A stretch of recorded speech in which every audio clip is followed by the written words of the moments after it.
So hey anime fans, the series name is what I Naruto got Harem with Ricky and Morty, so let's start the series. Rick Sanchez, the galaxy's brightest individual and, to many, its largest, was drinking with Squony and Bird Person, two of his probably one and only buddies. As Rick drank a drink and received applause from his rebellious pals, he quipped, "FM those Gromplemites." His watch began to blink as the festivities continued. "Who has the ball, me?" When he noticed that a strong portal had been opened, he said. It made his portal gun appear insignificant. "I got to go take a SHT later, bros," he remarked as he turned to go. After an hour. Rick was about to exclaim, "F it," when something crashed on his windshield and he noticed it was a corpse. What the F Rick said was that he was in space observing Jack SHT and his scanners weren't picking up anything. Using his windshield wipers, he exclaimed in frustration, "Ugh." And he panicked a little when he saw the body open its eye and turn to face him just as he was about to turn on some of the car's features. After an hour, Rick sipped from his flask while he was wondering how he survived in space after inspecting the body on a nearby planet and determining that it was human. As soon as he stirred, he jumped. A little astonished that he was still alive, he exclaimed, "The F is this guy?"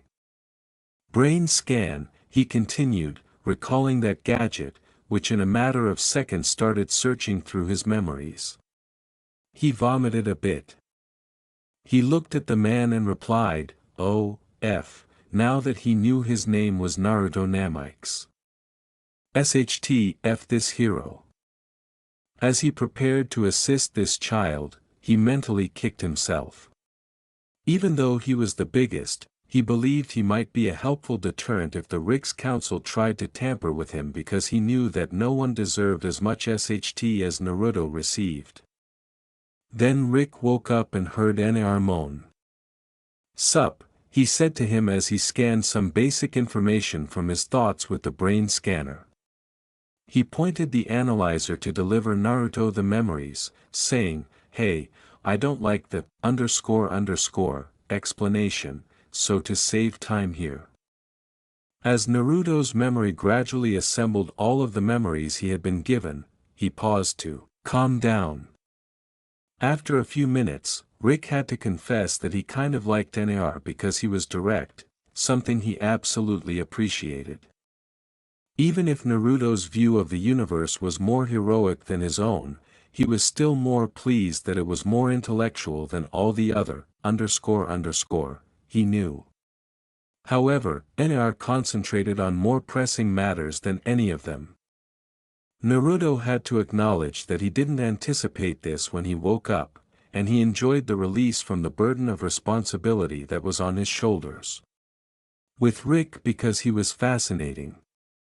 Then they moaned as they talked about the Gromplemites and the politics of the cosmos. "Do you need help?" Given his willingness to assist the rebels, Naruto queried him inquisitively. Rick answered, "Oh F yeah, since this was going to be fantastic." After a week.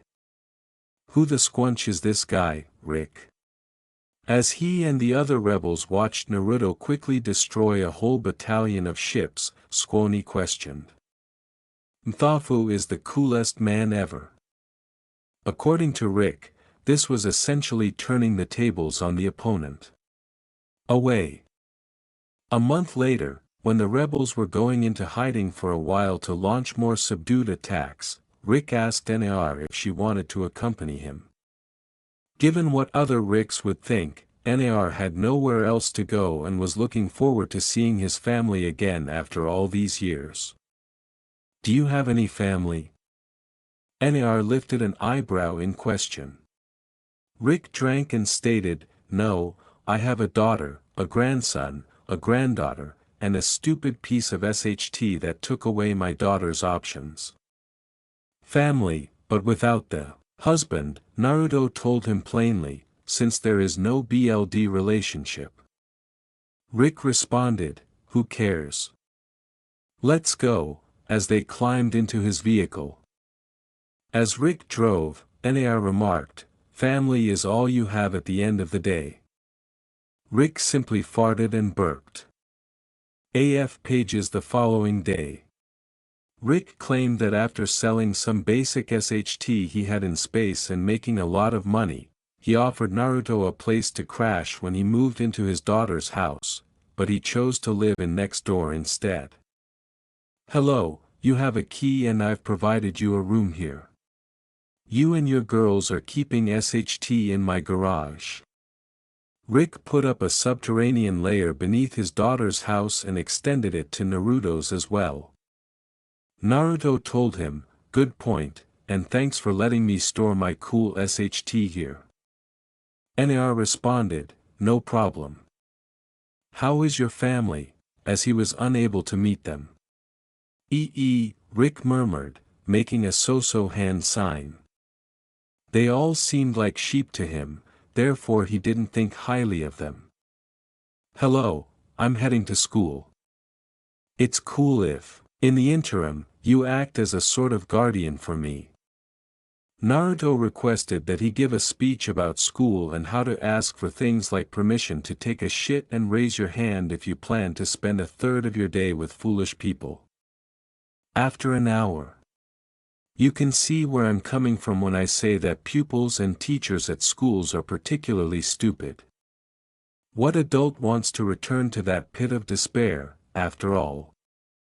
Rick addressed the still ranting Nar. After filling out the form, Nar stated, just so you know, I forged your signature. The data. Rick remarked, I'm almost proud, after breaking into government documents and fabricating Nar's life. Nar responded, here, as he had a booze cupboard packed for Rick. Rick responded, awesome, and he accepted the bottle from Nar. He interrupted, want to come meet my family, with a burp. Yes, Naruto told him. After a few minutes. I promise, Nar told himself. It was strange to meet Jerry since he sensed him withdraw from a handshake and then move on to something else. He is a major page. Rick stated because he detested Jerry and frequently want to murder him. Despite their innocence, Naruto had to acknowledge that he didn't like unhealthy people like Jerry since they were always destructive in some way. They turned to see a woman with blonde hair that fell just below her shoulders, a red button-down dress shirt that appeared to be too small on her cup melons, and slim trousers that were tight on her lovely heart-shaped peach. Dad, a feminine voice replied. Curious, she inquired, oh, who is this, and saw a faint similarity in between them. Hi, remarked Naruto smilingly, Dad, is he yours? This is Nar, Beth, replied Rick, giving a brief introduction. Beth asked, not sure how to feel about that. Given how long she's been out of her life, she had the right to assume he may have had another child. Rick burst out laughing, calming down in a few moments. BTH, he ain't mine.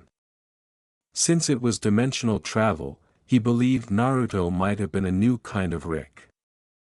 Yeah, sure, we both have crazy awesome looks, he said. Him.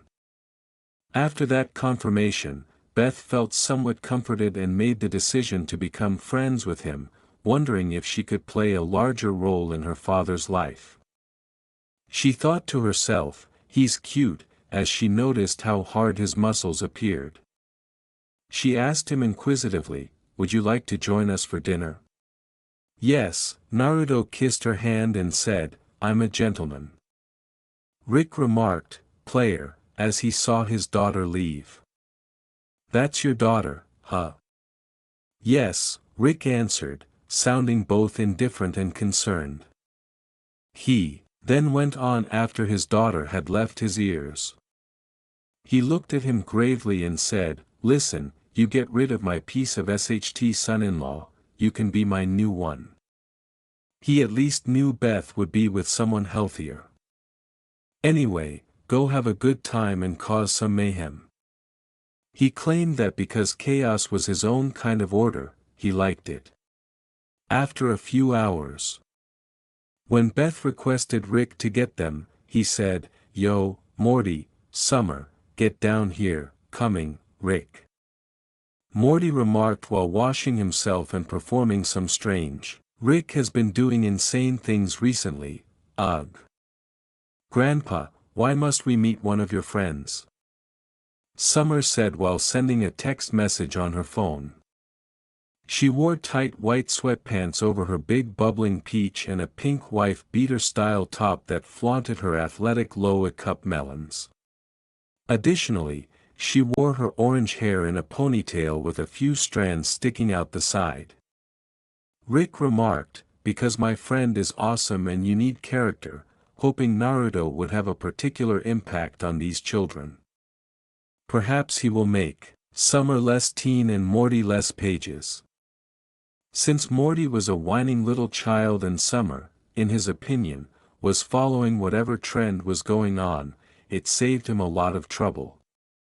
Additionally, he intended to take advantage of this chance to highlight all of Jerry's shortcomings where Naruto excelled. After a few minutes, Summer exclaimed, "Oh my God," as she gazed at Nar and was astounded by his good looks. Nar greeted Summer and Morty with a "pleasure to meet you." Jerry questioned him, "So Nar, how did you and Rick meet?" "Yes, he saved me from a circumstance." Naruto stated that he felt it was best to be honest without going into too much detail. The last day of high school was when Jerry knocked Beth up. The only thing Rick told him was, "Way to keep it classy, Rick." Naruto rolled his eyes. In fact, Summer put her phone away simply to gaze at Nar. After noticing that Morty stutters and appears anxious, Naruto struck up a conversation with him, believing that spending time with him would boost his confidence. "So, Summer, do you dye your hair?" "Nope, all natural," Summer exclaimed with pride as she believed she inherited it from her mother. "Bro, it's true. Genes are my rule." Given that Summer's hair was naturally blue, Rick claimed that he was the reason for its unique appearance. "Really? My favorite color is cool orange." Summer flushed, laughed, and brushed a portion of her hair back behind her ear as Naruto spoke. He struck up a conversation by asking, "So, Beth, what do you do?" "Oh, I'm a heart surgeon," Beth declared with pride. Jerry muttered under his breath, "Yeah, to horses." "And it's important," Naruto inquired, failing to notice Beth's brief angry glance at Jerry before turning to look at Naruto in shock. "She is preserving the life of a living being. It makes no difference what species it is." He told Jerry that she was a cardiac surgeon. Given how challenging emergency cardiac surgery is on horses, she could easily conduct it on a person. It was good to hear that at last, so Beth exclaimed with joy, "Thank you." Rick was having a nice supper as Beth was making fun of Jerry. "Where are you residing, then?" Summer inquired. "Nar." "Across the street." Nar pointed from the closest window to the aforementioned residence. This came as a bit of a surprise to Morty. "The house was purchased by you." "Fantastic," Jerry remarked, finding it hard to believe. "Teen and I sold non-lethal items from space." Summer added, thinking about all the cool stuff they could do and the parties they could throw. "How could you afford a house when you're just a kid?" "As he made millions," Naruto stated. "You going to school?" said Beth inquisitively. "Yes, I did sign up for the closest high school." Naruto claimed that if he didn't, it would appear strange. The following day, Naruto was a wisp, running up and down his house, decorating and furnishing it, and using seals to make the house much larger on the inside than it looked on the outside, even making it completely green off the grid. He was using his 6 paths mode and tailed beast chakra. Oh, cool. I can show you around, Summer said, pushing her melons forward. Anyway, later, Anar said as he said his goodbyes and departed. A woman thought to herself, a new anal star has been born, as he experimented with it a little. Did Rick rip off Bleach? He saw a large training room that seemed to stretch for miles, and as he sold all the books, he felt something approaching. Feels like me, he thought as he looked at the sun mark on his hand and felt the stars singing. Later that night, Naruto was currently selling copies of his MSTR's books to maintain certain appearances of his wealth. His energy was similar, but his was stronger. He entered chakra mode, went outside, and looked up at the sky. He saw a comet, but he thought it was slowing down something strange. Then a pretty purple woman appeared, with a curvy body, big G-cup melons, and a nice round peach. Are you the star? The woman asked him, getting invasively close to him. Star, after considering how to interpret that, Naruto entered Kurama. Better, but you can shine so much brighter, the woman said to him, sensing that his light was dim. Oh, hell, Anar thought, realizing that she was referring to his son, Mark. I mean, the sun is a star, he thought to himself as he entered 6 paths mode and saw her gape, not even shielding her eyes from the normally blinding light. Finally, the woman said as she started to cry joyfully as she hugged him. Naruto felt a little out of sync as he was being hugged because he felt there was more going on than he. After a few minutes, I thought, so, you're supernova?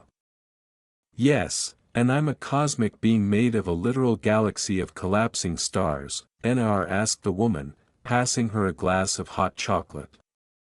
And you think I'm like you? Supernova asked, explaining herself to Naruto, who was willing to acknowledge that he was powerful, but a galaxy even Kurama had his limitations. But I feel the presence of a star in you, Supernova said excitedly as her own, but I'm human. Naruto said to her, and then he realized something. Hold on a second, he said, entering sage mode. Oh, you are a part of this planet as well? Supernova asked, thinking that was strange, and soon realized that he was also touched by the moon. He's so strong for so little, she thought, realizing that he had a sun, a small moon, and a piece of this planet. So, what are you doing? Just selling my books so I can live a comfortable life, she inquired, showing a great deal of interest in him. Naruto, wondering why the sudden interest, replied, I guess she's lonely, seeing she wanted to be with him. I guess she may have felt so alone without another person like her. I do need a housekeeper, he said, thinking of a way to give her a reason to be here, and he added that certain benefits would be a room, he said, watching her literally light up. Next day. Got to say. Not bad. Naruto thought as he discovered the room Supernova took. After a week, Naruto said, you'd head. His hand glowed green as he sobered him up. One day, I'm going to erase this neutrino bomb from your DMN head. I mean seriously. I'm sorry, my bad. Rick said to him as he stood up. Morty, learn how to defuse this CRP. NR said, tossing him some schematics. This will save your life. Next day, hey NR, Jessica said, smiling flirtatiously as she walked by him in the school hallway. Morty, who enjoyed spending time with NR, inquired, "How do you get all the girls?" Because, in reality, he was helpful, like Rick in reverse. Self-assurance. Naruto said that Morty lacked that quality, believing that at the very least, being with Rick would give him a backbone. He watched Jessica enter the woman's room, and when he followed her, the girls inside gasped in surprise and gave him a wink before going into their stalls. After cracking, the door unlocked. "Hello Nar." Not anticipating this, Jessica reddened as she spoke. Naruto remarked, "Hey," approaching Jessica closely and glancing. She was struck in the eye. Jessica's pulse quickened as she gazed at her crush, who was so strong. She was a little afraid, but she was also quite excited. He truly amazed her. Nar approached her and placed his mouth close to her ear, saying, "Listen. I'll need a little more than a little flirtation if you want me." Jessica was heated and bothered now, and she only panted as he left the bathroom. After a few minutes, Nar exclaimed, "Hey, Rick," as she saw Rick pick the school lock. As they strolled along, Rick asked him, "Sup, how you doing?" "Clone," he inquired, unsure of his absence from class. Naruto said, "Toes," switching to the language Rick used a long time ago. "Anyway, I'm coming to steal some giant seeds by kidnapping a Morty. Would you like to participate?" When they noticed the child with the yellow shirt, Rick remarked to him, "If this ghost tips up, how screwed are we, on a scale of 1 to 10? Curious, Naruto asked. A few minutes later, as the three of them fled from a swarm of bug guys, Naruto made and threw kunai and shuriken using his renege. "This is AF2 in your opinion?" he asked. He was a little impressed that Morty could shoot as well as he did and commented, "Not bad aim, Morty. I didn't think these bureaucrats would be so demanding of me." Rick claimed, "I told them to F off," along with numerous other racial epithets in their language, because he had a lot of things on his person and a lot in, and they wanted to take them away. In addition to their obsession with looking for Morty's butt. They are unaware that we are sneaking giant seeds up there, I mean. However, they are genuinely obsessed with examining his butt. As in, what the F? They were robots, you said. Morty said, bleeding out after taking a bullet to the leg. They are employed by the government. They could as well be. All these insects ever did was be idiots, Rick added. They're BLD in flesh. Morty claimed that was the exact opposite of a robot and that he was horrified to kill another person. Yes, but they are government employees because they lack souls. Morty, Naruto said him, your grandfather frequently murders people, and the most of them are a waste of space. Others are ruthless maniacs who tore out their victims' organs and left their skulls behind, he continued, as many people had to perish. God damn. The planet of Meritail doesn't need to frighten the child. Naruto. Alright, you make a valid point. However, you must also realize that many of the individuals Rick and I murder are not good people, and that good and evil are arbitrary concepts that depend on the viewpoint of the individual. Since there weren't many lines in this, Nar said, Cosmos. Rick made a gateway and yelled, Booyah, let's go. As he prepared a raisin shuriken, Nar remarked, Yo, CNTs. Boom. He flipped them the double bird as he entered the vortex and threw his raisin shuriken before leaping back into it. Earth C-137. Naruto tripped as he attempted to catch himself and shouted, Osht, constantly forgetting that he had no idea where Rick was portaling to when they got back. Unfortunately, As his PP dropped in someone's tray, his pants were slightly tugged down after becoming hooked on something. That's impressive, Naruto. The extra big foot-long hot dog was not something I ordered today, though. As he stood up, she liked her lips and looked at his product, saying, "But maybe you can feed it to me anyway. There's no time to put up with the cheesy girl. Go ahead and put your PP away." Many of the females cried out in disappointment as they got up, according to Rick. The three of them observed Mort's parents as they stood up.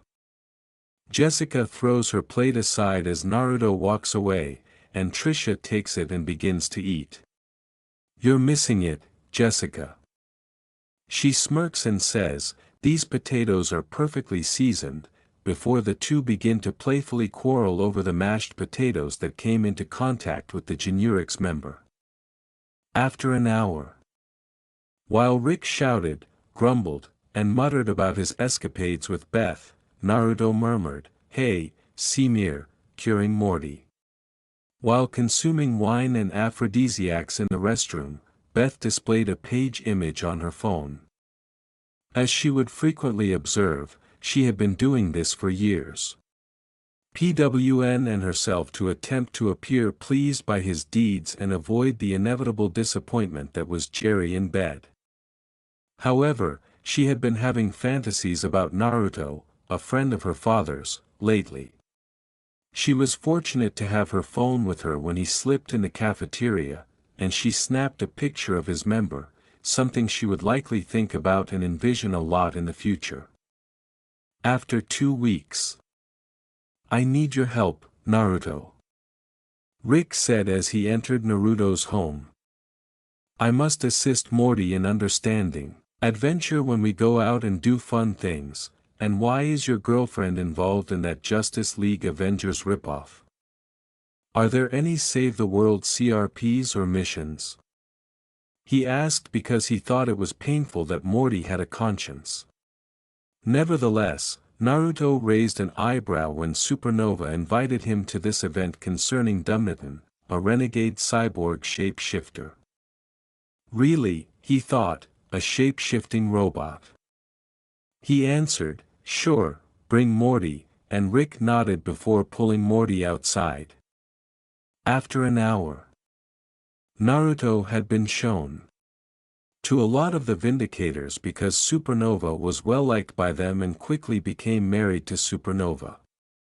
"According to my wife, you are composed of our planet," Alan murmured, glancing at NAR with disbelief. In order to obtain some looks from the other heroes, NR entered 6 routes mode and faced the challenging look. "Here, I was referring to the Earth's inherent power," he responded, "Pow," as he felt his fear of ghosts go away after meeting this man because he was so straightforward and kind. Supernova had to stifle a tremor as the unadulterated cosmic force the sensation from Naruto was amazing. A handful of her lower stars glowed brightly in response each time he assumed that form. Fortunately, Naruto's power show had everyone's attention. Despite not feeling the planets, Alan sensed something sinister and spiritual from NAR, and his perspiration began to fall. Scared, he thought, "It feels like I'm looking at death itself." Does he sense? Since it was quite uncommon for someone to feel the Shinigami on his seal, Naruto thought with a hint of surprise. Over the years, Naruto benefited from being touched by death. "On the rare occasion that I am a spirit, I feel and converse with spirits. Alright, everyone, the purpose of our gathering is to halt dumb Nomaton. He has a weapon of death. Not a neutrino bomb, is that correct?" Rick muttered something to NAR. "I must request that you cease producing those." Naruto remarked that he was happy that he could detect when those devices activated and that Morty was picking up the disarming techniques fast. Taking a gulp of his, Rick said, "Flask. Alright, We'll divide into two-person teams since we've heard that Dumatron has moved into a nearby space station and intends to arm his doomsday weapon shortly. Showing everyone their teams, Supernova stated. This blows for a man. I don't have you yet. I'm frustrated, stated Rick. Naruto remarked, grow up, man. Let's just get this over with. He was eager to finish this. Just a few minutes later, Supernova was struggling as she and her two-person team, Nar and herself, went to the doomsday weapon. Naruto's body was still responding. In her stars glowed brighter and brighter. The gravity was playing tricks on Peach and Tip. They occasionally ascended, occasionally plummeted, and occasionally they simply bounced and rippled. She felt a little ashamed, but to make matters worse, Nar didn't appear to notice at all. Curious, Nar said, hey, what's the worst case for this bomb? Stars and planets were the closest thing Supernova had to family, so she remarked, this galaxy goes, because witnessing a significant chunk of the universe disappear felt like taking a role in it. Of herself holding it. I won't allow that to occur, Naruto declared, grinning calmly and confidently. Felt like a supernova. As though the very famous mother was encouraging her to go for it, everything hummed with joy. When Nar and Supernova arrived at the bomb, they noticed dumb Namatan. He appeared to be a half-human, half-robot imposter, but he instantly changed into Nar upon seeing them. This old cliché, really.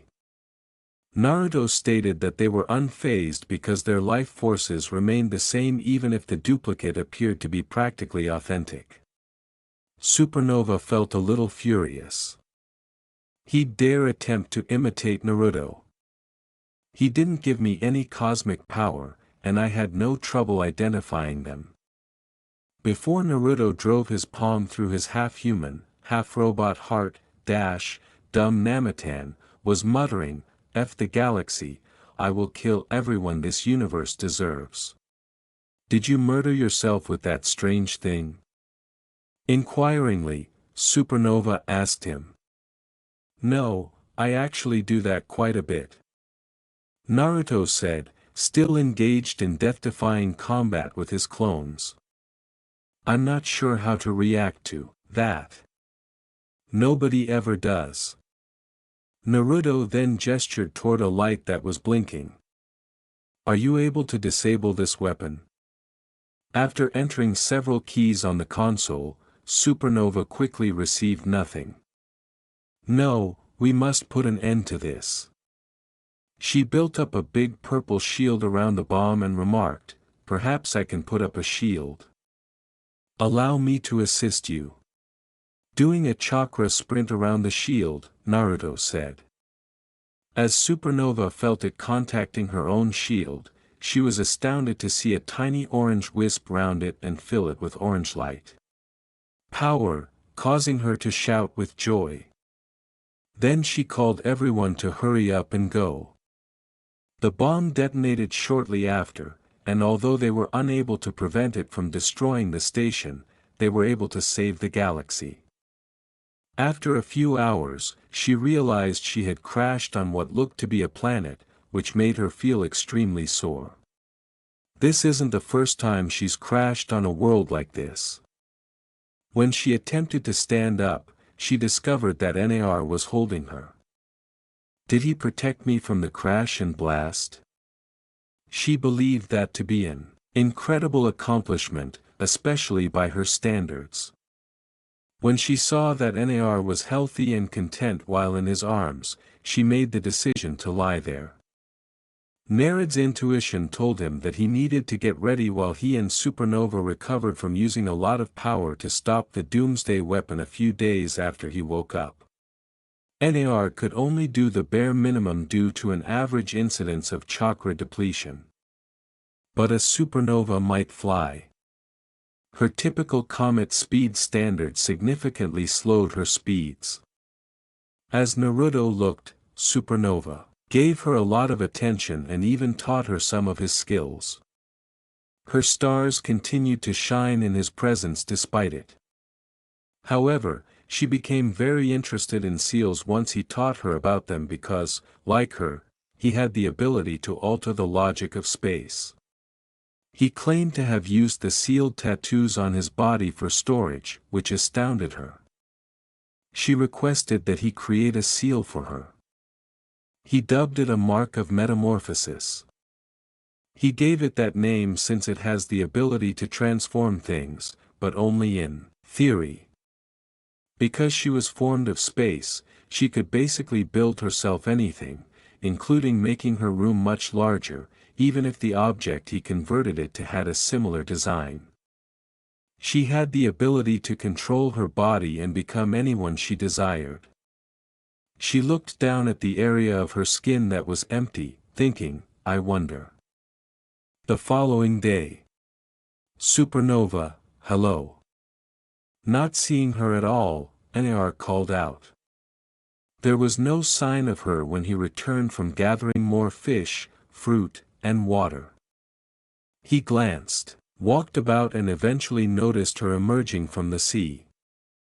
Although her hair resembles human hair, it still has that space-like concept, even down to the hue, and her torso has turned purple-pink like her face, with the space portion now resembling a bikini around her body. Nar Supernova walked up to him and said, hello. Her assets have a little more vigor. Naruto was a little at a loss for words since he had to acknowledge that Supernova was attractive and that they were drawn to one another by a lot of push and pull. Just her orbit and gravity. Supernova was thrilled later that night when she completely nude herself and made the space portion of her body vanish. In the little vel that Nar had created for them, she went up to him and stood next to him. When Naruto saw the extremely nude space woman, he said, hey. I would like to see you.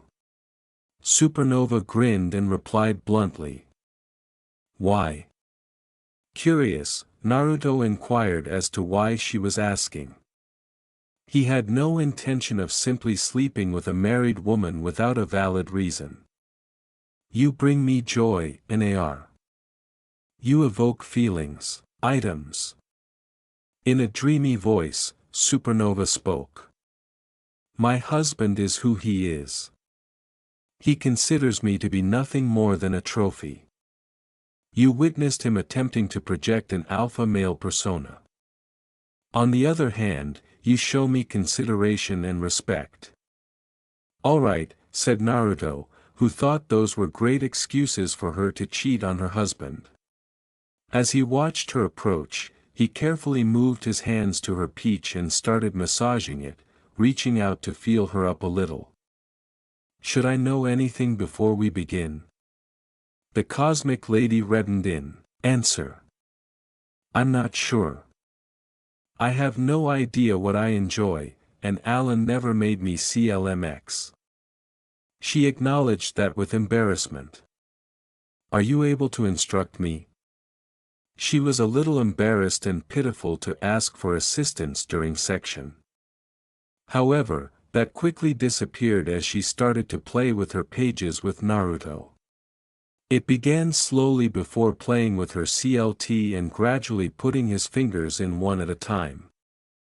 When he brought her lips to his, she gave a muffled For a moment, the cosmic woman was taken aback by the action, but she accepted it because the interaction made her feel so joyful. Supernova continued using the because he was still playing with her pages, and they rubbed each other's lips. It quickly became heated as they parted their lips and engaged in tongue-to-tongue combat. Not because of them, but just for fun. After a while, Naruto stopped communicating with her in a number of ways. He pulled out his wet fingers after they had kissed. When she saw him as TRP, she responded with a whining but it was cut off. His attire. When she saw his enormous member, which was 14 inches long and 3 inches wide. She thought, "Oh, great star mother." Naruto chuckled slightly at her amazing appearance and said, "I take it I am bigger than your husband," after he had completely stripped. That is an understatement. He pulls her closer to him when she responds, "You are at least 3 times bigger than him and twice as thick." Supernova M as he presses his chest against hers, pressing his between her ppe lips and brushing against her stiffened nibbles. "How are you feeling?" Naruto asked her teasingly as he reached around and began kneading her plump peach as he continued grinding his ppe along her ppe lips. "I feel fantastic." Supernova MM in pleasure. She emmed as he pulled her into another kiss, then trailed down her body slowly, kissing both tips roughly. He then proceeded down her stomach, eventually reaching her ppe, and made her feel a plethora of pleasure as his tongue seemed to understand her. Supernova thought to herself, "I'd serve him." Naruto lapped up her ppe, thinking she tasted amazing. "You know, maybe I should make this one of your duties as a maid to give me a taste of your sweet ppe and for you to service me and help me relieve some tension," he said to her, making her CLMX repeatedly on his face, gushing many juices soaking his face. He noticed that her eyes were heavily glowing from the intense orgasm she underwent. It was time to repay the favor. Supernova was apprehensive when his head protruded from her impressive bust, but she followed instructions and smothered his pep, sandwiching it between her mounds, and enjoyed the tip. "Am I doing this right?" "It's okay. You're learning," he replied, and she noticed that he wasn't enjoying himself as much as she did when he was down on her. Her anxieties vanished as Naruto affectionately patted her head. Supernova thought softly to her, "And to be honest, this is my first time and I'm glad to do it with you. I'm his first." Supernova felt a tremendous sense of joy as she watched Naruto sec his pp with renewed vigor, her massive tip squeezing his tightly. Supernova became aggressive, wanting to feel pleasure from Naruto's fluids, wanting to taste his seed because she wanted his essence in her however she could get it in, and she was disappointed when Naruto withdrew. Supernova. "I'm ready, Naruto. Please take me." Supernova says, wanting her first proper taste of love. "Oh, I can see you are, and that's a pretty interesting little trick you can do and we will definitely have to follow it." "I want your pages," Naruto said, watching in awe as she used her small planets that were always orbiting her to spread herself, holding her ankles, and making her legs go far back. I wonder he thought looking at the planets had some ideas he wanted to try for later, but for now he wanted to dive right into her. Investigate other uses for it, but for now, I want you on top of my riding my manhood. I want to see you work yourself on it and watch as your melons bounce and your face twists and contorts in pleasure. Naruto says this before he lies back and points to his pp, which was standing straight up like a steel javelin, twitching and throbbing occasionally as it waited to impale Supernova's warm tunnel. Supernova became more aroused as he wanted her to gratify him, something she really desired to do, and hearing him speak so, "Not bad, Supernova, but you can take more than half." Naruto teased, "You can take more than half." She did as he said, and as she was about to drop down onto his member, she felt his tip at her entrance. She froze in fear at its size, and she took a deep breath before dropping, screaming as she climaxed her walls, spasming as they tried to adjust to the sheer size of Naruto, spreading far wider and reaching far deeper than any before. "He's so deep." Supernova thought as she believed half of his pp was farther than Alan could ever reach. This was amazing. She felt him in her WMBB. His tip inside her baby maker and her WMB was ready to greet him. Blonde whisker shaked star babies. She felt him grab her hips. "Let me give you a hand." Suddenly, he yanked her down, causing her to scream as she rocked her hips and had another explosive CLMX. The cosmic woman jolted with pleasure as Naruto picked her up and dropped her onto his PPE, her peach rippling and clapping against his hips. She wanted children with the man currently inside her, just as she always craved someone like her. "I need him to leak," she thought, thinking about how embarrassing it was that he made her CLMX a dozen times and she hadn't forced him to do it once. For a few minutes, the galaxy-themed superhero could only twitch and let out little as Naruto pumped rope after rope of seed into her. His orb subsiding, Naruto took control and flipped them over so that Supernova was now resting on her back as he knelt above her before he began thrusting his still hardened meat into her in the traditional missionary style. "One more." She spasmed as she felt Naruto's PP bulge before his massive load of SMN began flooding her WMBB. Deep into her repeatedly, relentlessly battering against the entrance to her WMBB. Supernova screamed because she felt Naruto leaking inside her PP again after he had been relentlessly battering her WMBB with his PP for the better part of an hour and now marking it as his own. His juices. "It's so warm," she thought with pure pleasure. She ended as Naruto pushed her to her hands and knees as he continued thrusting into her, feeling the liquid warmth inside her trenches. Birth canal. As she felt the planets start to enter her peach, her eyes dilated and she let out a scream. They all changed into different-sized NLBDS, including marbles, ping-pong balls, golf balls, and the final one, which was enormous for her and the size of a tennis ball. Only her peach was being lifted into the air, while one of her planets held her hands behind her back, causing her face to drop to the earth. "Supernova, you can control your body with that seal I gave you, but I can also manipulate it as well," Naruto teased. Supernova screamed as a new star formed on her space skin, saying, Supernova felt powerless as her lover owned her. He owned every single part of her and could do whatever he wanted to her, make her be and do anything he wanted.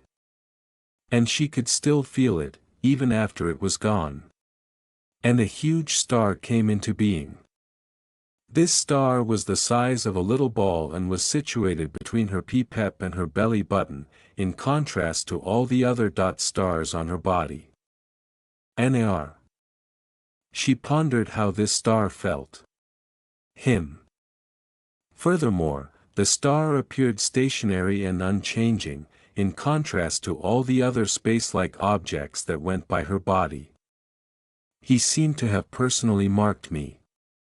Having a permanent mark of Naruto on her body, which was evidence that he owned her, was very CC, she thought. He gave her a kind, considerate look as he turned her around and faced her. "I may take you as my wife one day. Do you want that?" As he fashioned a tiny bead, NAR spoke. "Fly to her in a circle and leave her peach." He raised her arm. Then brought the ring to his face while kissing the hand it was on. To Supernova's surprise, he kissed the front and back of her palm. He began to search for her ring finger by putting it to his mouth. Before he took the finger from his mouth and met her luminous eyes, she was unable to express how turning this on made her feel. "I'll plant you. We'll get married and you'll bear our kids." He spoke very softly. As soon as Supernova considered becoming both his wife and the mother, she experienced her strongest orgasm to yet. Of his offspring. Naruto pulled out of her PPE and said, "It's time to claim your peach." The blonde then manipulated the planet NLBDS inside Supernova's peach, causing them to pop out of her one by one, causing her to gasp with each one. With the last bead out of her peach, Naruto watched as her anus twitched a little before sticking his thumb in and grabbing her peach cheeks, pulling them apart. "Get ready, Supernova," he said, rubbing the head of his pee-wee against her hole. With a sly smile, he says, "I'm going to probe Uranus," and then he pulls his entire pee-pee in with one powerful motion, making her scream and forcing her cheeks to ripple as his groin hits them, and he bottomed out in her going ball deep. As her lover grabbed her and used hole, Supernova could only scream and Now he had been in every single hole she had. She enjoyed that he was familiar with her body and believed it was appropriate for him to know. Her holes were his now and forever, inside and out. She liked how he practically reshaped her bowels by slamming his hips on her peach and pee-pee. The pistoning motion appeared to go on forever for her, and he was unrelenting. Before long, she lowered his head and pressed their lips together. As he continued to plunge into her, they exchanged the most sloppy kisses any of them could manage. They quickly moved to a different set of roles that they had previously occupied, but this time they were different.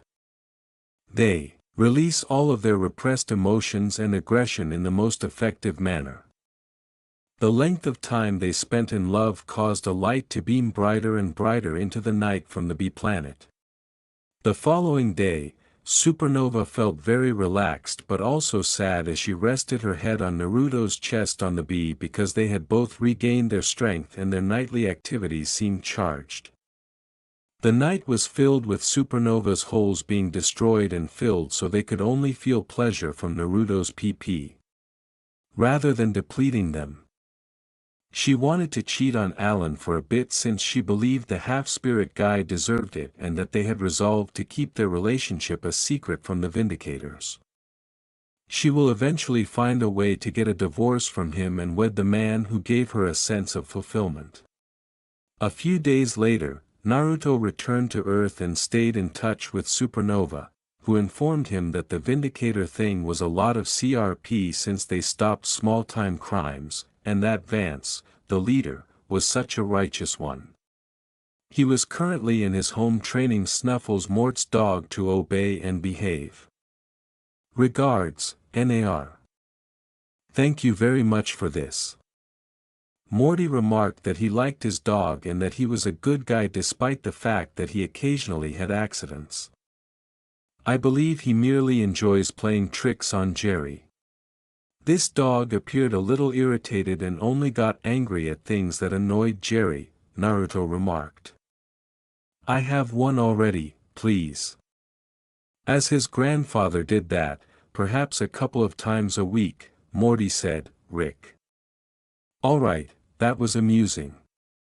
Well done, NAR remarked, adding that it was worthy of some recognition for being a fantastic joke. Smith residence. Where on earth is he?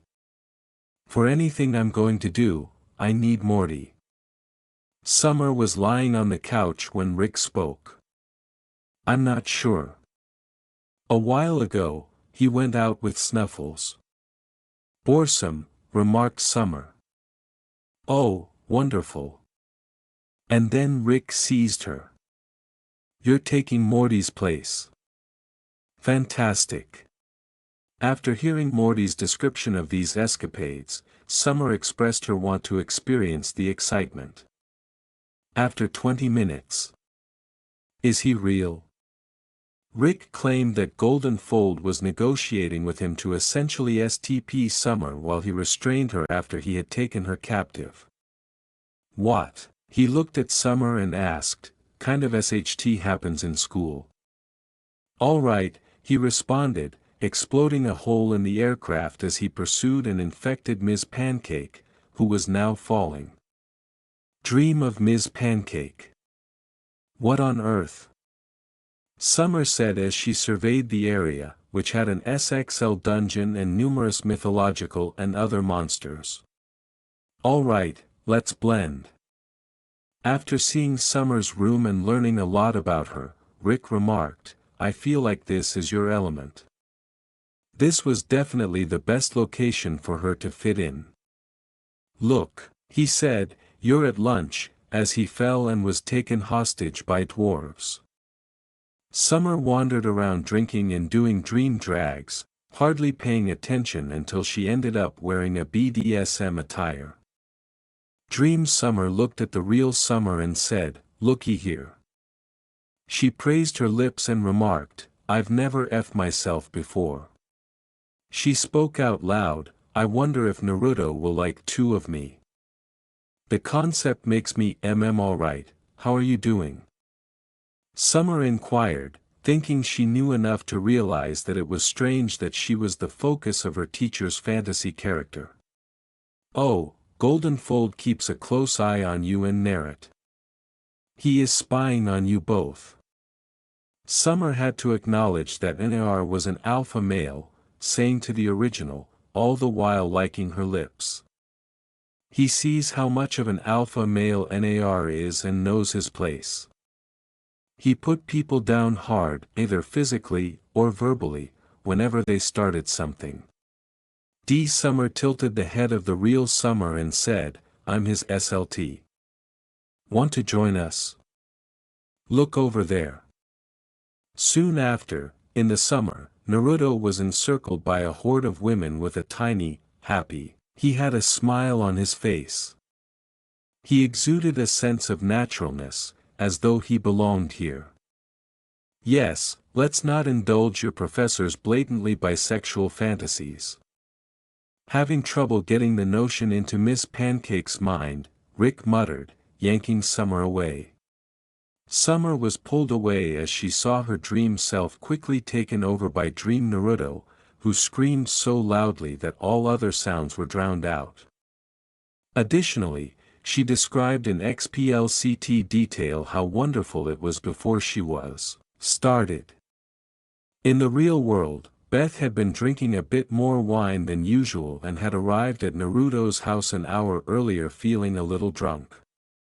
She noticed NAR performing repetitions shirtless as soon as she entered. Observing his muscularity, she thought, it's like he's chiseled from marble. NAR said, hey, Beth, and she knew it was her without even turning around. As she grabbed up the dog and hurried inside her home before meeting her husband, Beth exclaimed, thank you for teaching our dog. Jerry, you are sleeping on the couch. Beth hurried into her room, undressed, and pulled up a PP pic of her neighbor. She used her largest VBRTR to fuck her PP while thinking of all the ways Naruto could F her. A few weeks later, it was Christmas. You really need to find the holiday spirit, Naruto said as Rick invited him to join him for Christmas with the Smiths. F this commercial holiday, Rick said casually as he took a swig from his flask. Before he gave Rick a wrapped gift, he said, here, I thought you wouldn't like the gifts your family got you, so I got something special for you. Oh, and FYI, I broke into the super vault in the Citadel of Ricks to get it for you. So, enjoy. Now, I'm going to go see what Summer, Morty, and Beth are up to. Rick looked at the gift for a moment as Naruto entered the house, and he was actually shocked that Naruto had managed to steal it from the Citadel of Ricks. He shrugged. Rick looked down at a picture of himself and his wife Diane when they were younger, and he said, thanks, kid, before going over to a secret super secure safe and opening it and placing the picture in it gently in a safe place. Guess that guy is better than the other pieces of SHT in my life, he thought to himself as he tolerated humanity at best. However, there were times when he did succumb to temptation. Summer thought to herself as she took advantage and stared at Naruto the entire time. A few minutes later, Naruto greeted the other smiths and gave them each $400 because he wasn't really sure what else to get them. They hung out for a while, but nothing good happened, so they all decided to use their devices to divert themselves until Jerry took away everyone's minus Naruto device. An hour later, Naruto found this to be somewhat amusing because Jerry was extremely uncomfortable as they. Naruto got up to go feed Rick and tell him about this new development with Jerry's family, but when it was revealed that his parents were in a unique relationship with their new African-American friend, Jacob, which was, to put it mildly, a cucking relationship in which Jacob would F Joyce while Leonard watched, things went completely haywire. Summer saw him go and swiftly took her phone from her dad, who was staring at her grandparents' lover with NAR. God, I hope it's not genetic, Rick. So, this is the guy, huh? NAR said, observing Reuben on the table, and he reached out and placed his hand on the Santa hobo. Before long, the man's body glowed as Narrett cured Reuben of his ailments. He thought that he might need to do some DNA altering with Morty at some point in the future after he returned from Anatomy Park inside Reuben. Don't go crazy, Rick remarked in awe as he watched NR restore someone's sight, which he assumed was cool. Wait, you can cure diseases, works only with Earth-based stuff, bit EAE for space stuff. Fair point, Rick said, calling Morty to now enjoy himself. They were unaware that a mercenary man was going to try to kill everyone in Reuben for financial gain. While they waited, NAR and Rick talked, and soon after, Summer sent NAR a message saying she had a Christmas present and to meet her in her room. Later, Rick's denseness made him wonder how his HRM was doing. I'm not sure if I should be proud of this or not. I wonder if Naruto can get rid of Jerry. That would be a win-win situation for him. He would have a son-in-law he liked, and Jerry would be gone or dead in Summer's room. Well, Rick thought, speaking from experience, that knowing Narrett was attracting a lot of chicks and that his side piece Supernova was fine with other lovers. He hummed and thought as soon as he went out for more food, he saw Beth following NAR. You, Grandpa, Summer thought as she looked through Rick Dunk's garage on occasion for cool SHT and found a drawer for packaging SHT and found a gun that ties ribbons around a person's body in a CC way. The F did he have this for, she thought to herself, then shuddered since she really didn't want to know. She then added a mistletoe to the ribbon to complete her small ensemble, one above each of her tips and one above the area of the ribbon that was just barely concealing her pea stream. When she heard a knock on her bedroom door, she grinned and exclaimed, "Merry Triples Mo's," as she lay on her bed and watched Naruto enter. "Hey, Summer, it's Naruto." "Yeah, come on in." Summer smiles as Naruto says, "You said you had a present for me." Naruto opens the door and enters her room, his eyes widening at what she is wearing. "Surprise stud, I am the present," Summer said confidently, and he was surprised that he approached her without appearing agitated or, "Summer, this is quite the gift you have gotten me, but you should know if we do this, you're mine and mine alone," he said, quickly knocking her back into the bed and landing on top of her. "This is the only way a guy can touch you." Summer shuddered with pleasure at the controlling tone of Naruto's voice. Under his eyes, Summer felt weak. She never imagined that anybody would simply own her, so she asked herself, am I really going to be his? To be honest, that was a great concept. What would occur if I were? She wanted to know every twisted and LWD notion he had for her, so she asked, "Yours?" "You would be my girl, and I would take care of you and protect you. If another guy tried anything with you, I would make him disappear quite painfully. If he tried anything forcefully, your life would be filled with untold amounts of pleasure, the levels of which you can't even fathom, Naruto says, massaging his. Keep your window unlocked from now on, Naruto told her, wanting her to know that he would be coming to do this to her frequently. Yes, Summer breathlessly as her head thrashed side to side from the pleasure Naruto was giving her with just his hands. Summer shuddered at what he just said, thinking it sounded amazing. She nodded her head eagerly, and before she knew it, Naruto was fingering her PPE after moving the ribbon aside to gain access to her already wet PP. He moved her head over to face him with his other hand, and the next thing she knew, he claimed her lips with his as she mewled from the action. He liked her lips after a few moments, making her open her mouth and allowing him to enter her mouth.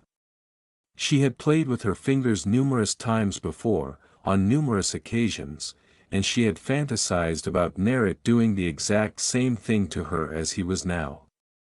Orifice. Their tongues then fought for them, but she lost in more ways than one because of the attack she had with Naruto still hurting her lower lips.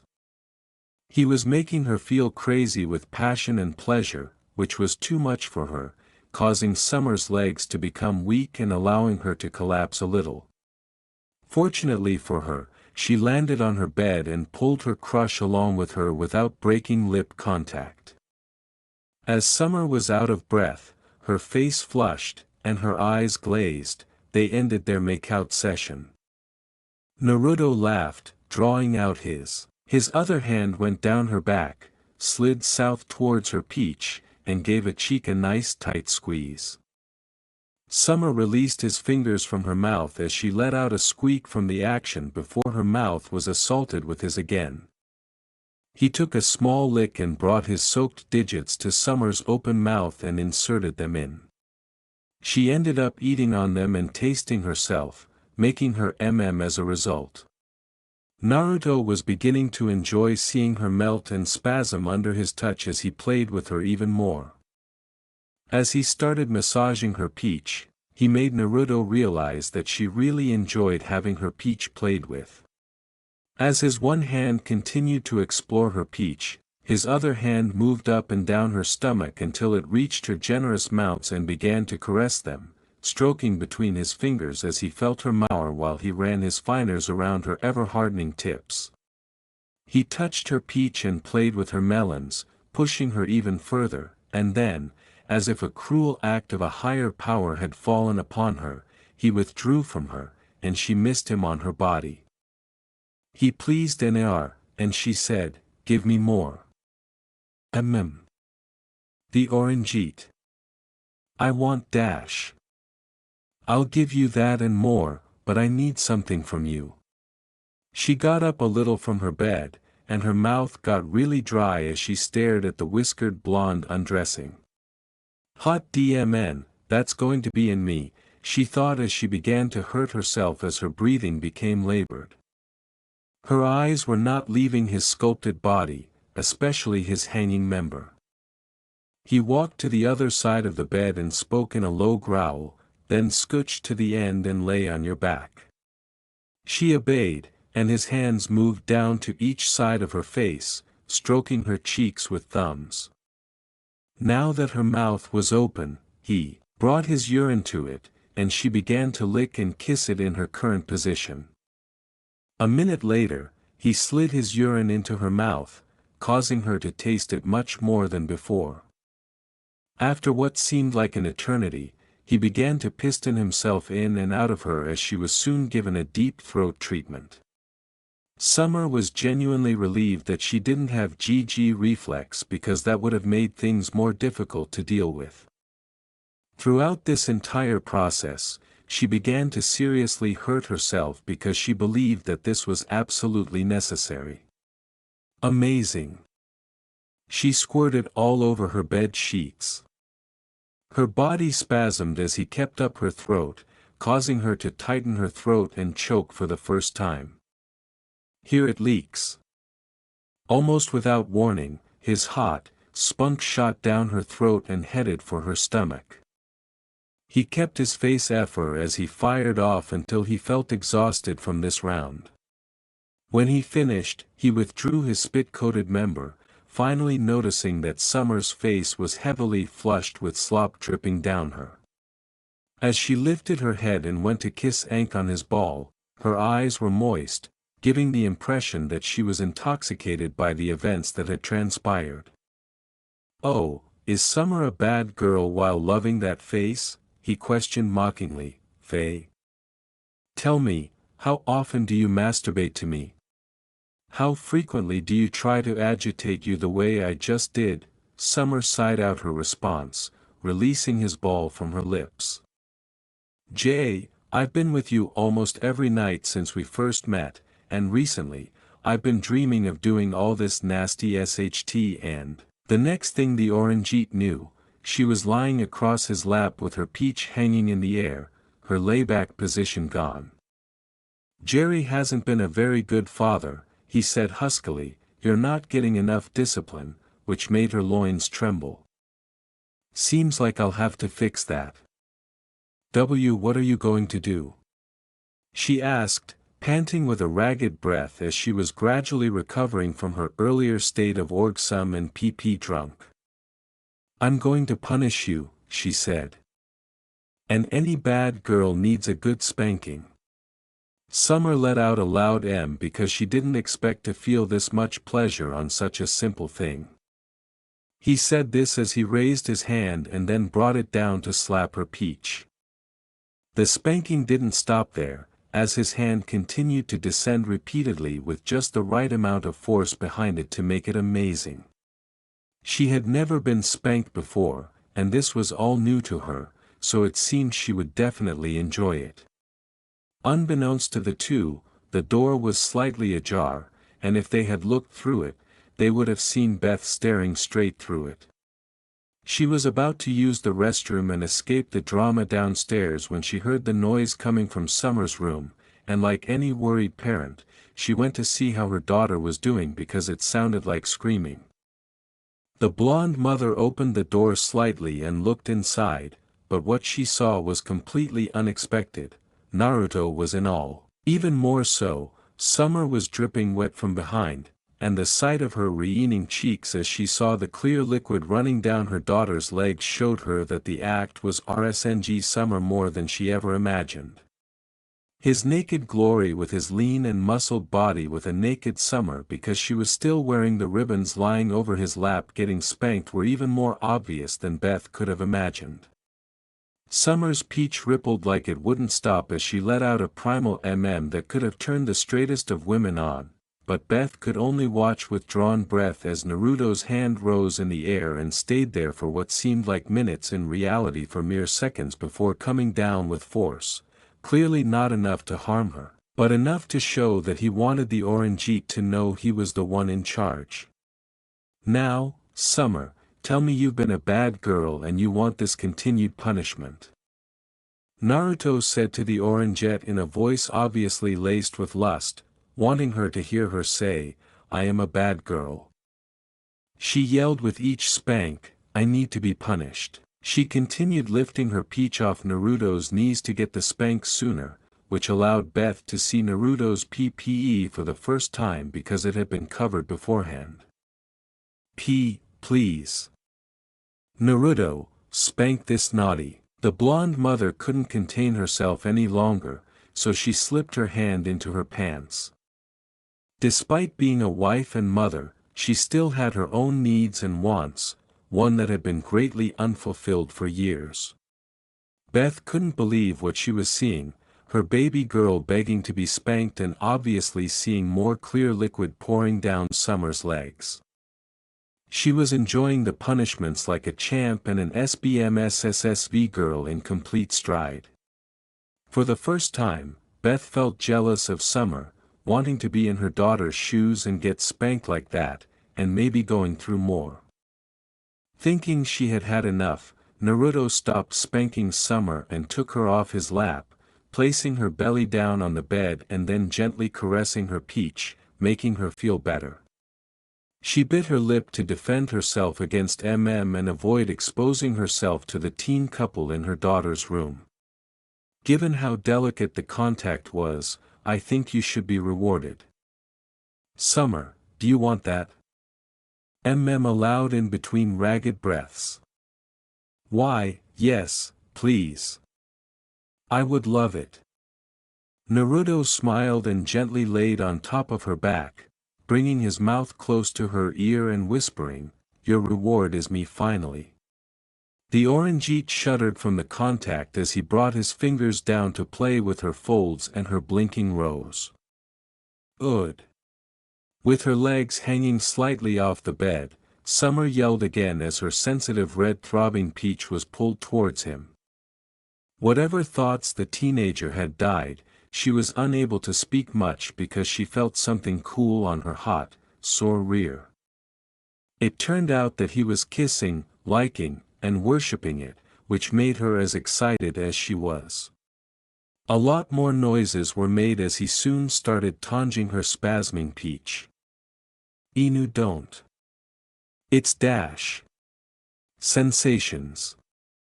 It's perfect for a young woman like you, he said after breaking through her back door.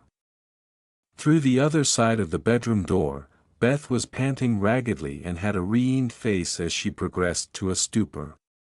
She was trembling and her legs were becoming numb from having to fight the urge to enter and participate in what Narrett was doing regardless of who was downstairs. In fact, she wondered why no one was coming upstairs to see what was going on. He decided it was time to fully claim the orange as his after a few minutes of Narrett giving Summer the rim job of a lifetime. She was clearly ready for Waddle to happen because she was a quivering mess who had experienced multiple orgasms by this point. He leaned forward to her ear again and whispered two words that caused her to leak again, "It's time." Her heart rate seemed to increase, especially when he brought his member up to her drenched folds and saw it against them. He slid into her before she knew it, bit by bit, inch by inch. He began to get deeper and deeper inside, and as she began to catch her breath, she yelled as he broke through her. As he stopped moving forward, he leaned down and brought her lips to his as to help her feel a little more at ease. After waiting as long as necessary between the adjustments that were now taking place, he moved, and Summer felt every movement through her. Version walls in and out of her, she began to breathe more and more with each push and pull, the sensation running through her whole body. Faster, she demanded harder. Just F me like a were until I lose it. Summer was feeling all this stress, leaving her bit by bit, but it wasn't enough. Naruto, spank me, please, and do it hard. The blonde with the whiskers grinned at her request. How can I refuse that? He raised a hand and brought it down faster and harder. Harder than before, causing Summer to jolt and spasm more and more with each blow. Yes. Yes, more. More. Summer cried aloud. God damn, I need more. As time passed, he was essentially reshaping her birthing canal to fit his member, and she was feeling extremely happy. Here it leaks, he told her, feeling his bulls tighten. Where you dash? I want it in me. She answered rapidly. I took a pill earlier. He released a load inside her after exchanging confirmations, and as Summer trembled from possibly having gone another orgasm, he gave in to a few more thrusts. She was breathing heavily and wasn't sure how much she could take because she might die soon. However, she became fully awake when she felt something very warm poke her spasming rose. And then I want to fully claim you, Summer, he said huskily, so would it be all right if I take your black cherry as well right here and now? Summertime could only nod in response, and a moment or two later, she felt him slowly infiltrate her bowels as she mm'd loudly. Her eyes widened as he poured more and more of himself into her, feeling her peach stretch out farther than she could comprehend. He pumped in and out of her without warning, and as this continued, Summer started to perspire profusely, biting the bed linens because the pain was too great for her to handle with every movement. Eventually, that pain turned into pleasure. Meanwhile, Beth was perspiring and breathing quickly, witnessing her daughter's peach being violated. She eventually pictured herself in Summer's shoes, permanently ruined and unable to be pleased by anyone else. Her thoughts hardly left Jerry and the rest of the household, wondering where the hell they had been all this time, but she gradually began to lose interest and just wanted to keep looking at her. He turned the orangite slightly to see her reflection as he kept her peach, and this resulted in an interesting reaction in more ways than one. Summer was able to see another perspective on how things were going between her and her whiskered blonde lover, and it was all while her daughter was being violated with juices dripping out of her and her needing peach. "I'm going to leak. I'm going to dash," panted out Summer. "I can't hold out much longer." Naruto's grunts. "Do it inside." She asked, "I want you to fill my peach with dash." It was pretty hot to watch her get F like this, and Naruto got to see more of Summer's expression of complete pleasure. He even saw something else from the reflection, which made him smile even more in between the grunts he let out. To say were stopped when she rolled her eyes back and he pushed all of his pep into her in one motion to release the last of himself inside her. She moaned and he grunted as they climaxed together, and after they were finished, Narrett lay down on top of Summer while they were both breathing heavily. Beth had climaxed from witnessing the outcome of what had happened, and there was a big pool of her fluids on the bedroom door. She sprayed Summer's door as well. "I can't believe it."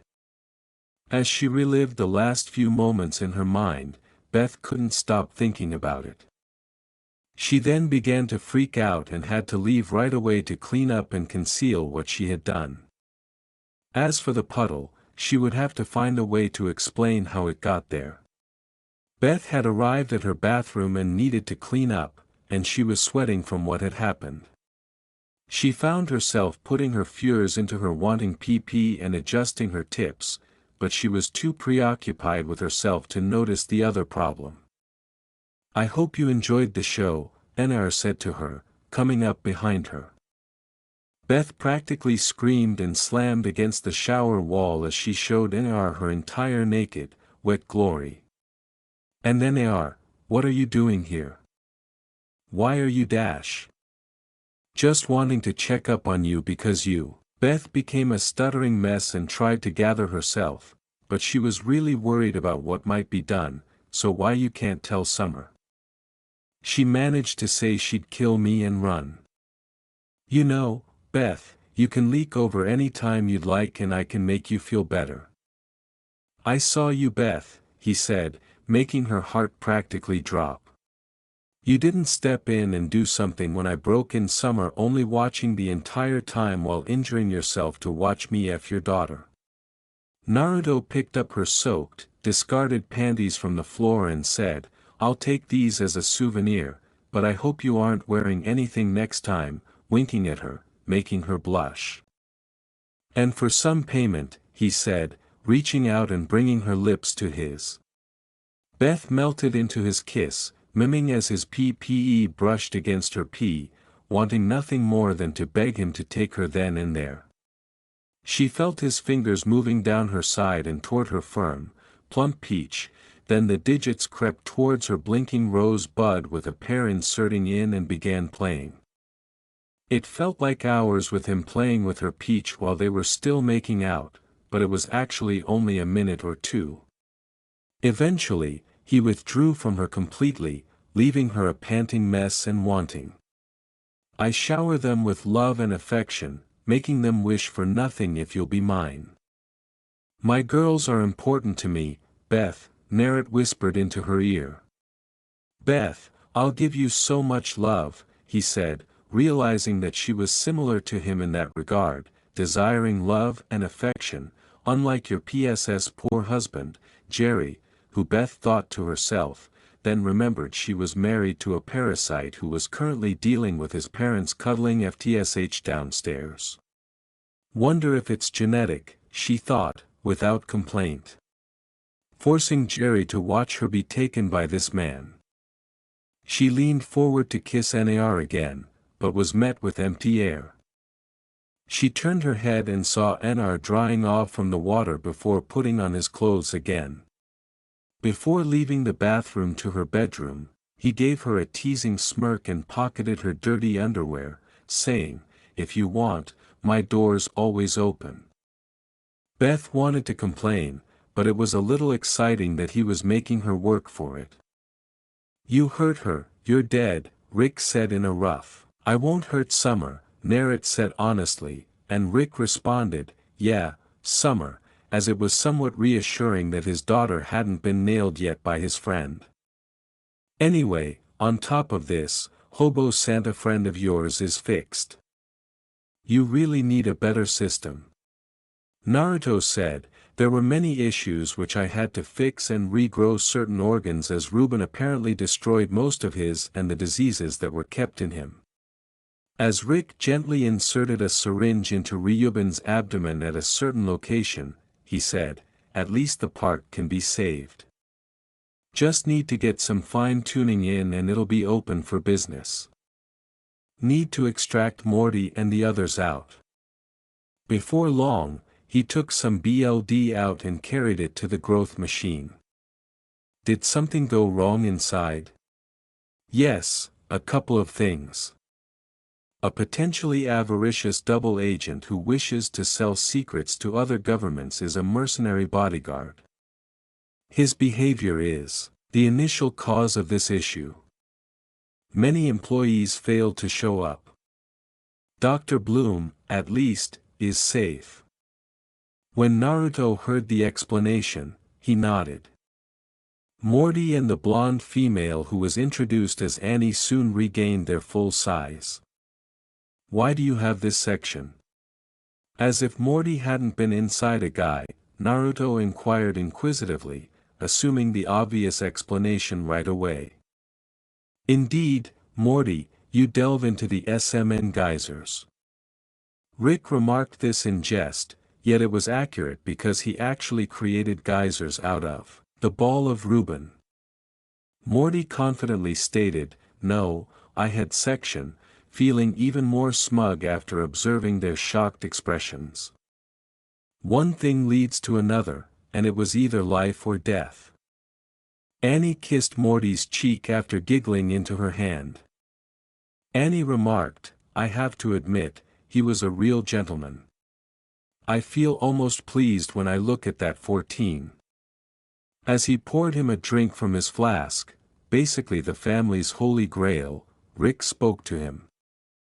Naruto ruffled his hair and murmured, "Morty, congrats. You also miss Annie. Kindly have," he remarked courteously to Mort's girl, "dinner with us. I'm hungry." Her smile quickly took on a little twisted appearance.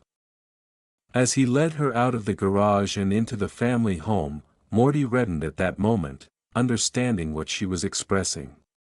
Narrett looked at Rick and said, "Yeah, I heard about the restaurants," finding it hard to believe he had chosen that franchise. Rick said, seriously, "You too," because he was receiving a lot of hate mail about certain things. "But if you diss my baby no SHT, I will send you to the farting as world," he said. Remarked, demonstrating his seriousness by loading his portal rifle. But the blonde with the whiskers just raised his arms in surrender. "Hey, it's fine. Just try to workshop more on the restaurants." Rick, who was open to criticism, responded, "Fine." Guy complained to himself that he was still busting my ass while attempting to steal my daughter. Later that day, when Jerry was outside attempting to get rid of Jacob, Beth lay on her side and even asked her father for assistance or a solution to fix his father. She genuinely held Jerry's parents in high regard for their decisions because she wanted a relationship that was that honest and genuine, and she considered Naruto's offer. She thought, leave Jerry, a question she frequently questioned herself. He would love me and F me. As she sensed their connection and chemistry, she pondered. Beth was uncertain about the future of her marriage to Jerry. Unfortunately, if things continue this way, it might occur within the next few years, or even months. Her thoughts returned to Naruto. She couldn't get him out of her head as her daughter. She desired to experience that tenderness with a real man who could treat her like a woman and show her that he was stronger than her. She began playing with herself after her hands slid into her jeans and made their way down to her puffy GNA and puckered peach. She repeatedly muttered Naruto's name because she craved a sexual release.